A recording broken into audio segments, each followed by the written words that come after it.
మహానాడులో కీలకమైనటువంటి పరిణామాలు ఒకటి తెలుగుదేశం పార్టీ జాతీయ అధ్యక్ష ఎన్నికకు నోటిఫికేషన్ ఇచ్చారు. వర్లరామయ్య నోటిఫికేషన్ విడుదల చేశారు. సాయంత్రం 5 గంటల వరకు నామినేషన్లు స్వీకరిస్తారు.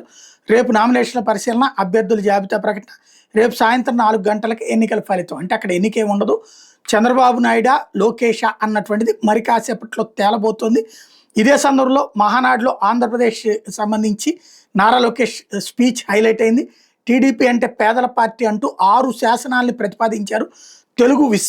తెలుగు జాతి విశ్వవిఖ్యాతి, యువగళం, స్త్రీశక్తి, అలాగే పేదల సేవల్లో సోషల్ రీఇంజనీరింగ్, అన్నదాతకు అండగా, కార్యకర్తే అధినేత అన్నటువంటిది.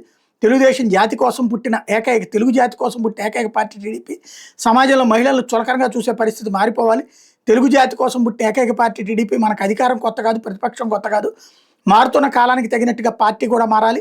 58 మంది మొదటిసారిగా గెలిచిన ఎమ్మెల్యేలు ఉన్నారు అన్నటువంటి విషయాన్ని చెప్పుకొచ్చారు. గత ప్రభుత్వాలు అసెంబ్లీ సాక్షిగా తల్లులను అవమానించారు. పేదరికం లేని సమాజం టీడీపీ లక్ష్యం అంటూ మరోవైపు మెగా డిఎస్సి ద్వారా 16,347 మంది కొత్త ఉపాధ్యాయులు రాబోతున్నారన్నటువంటి లెక్క చెప్పుకొచ్చారు. రాబోయేటువంటి రోజుల్లో అడుగులు వేగంగా వేస్తామని చెప్పుకొచ్చారు.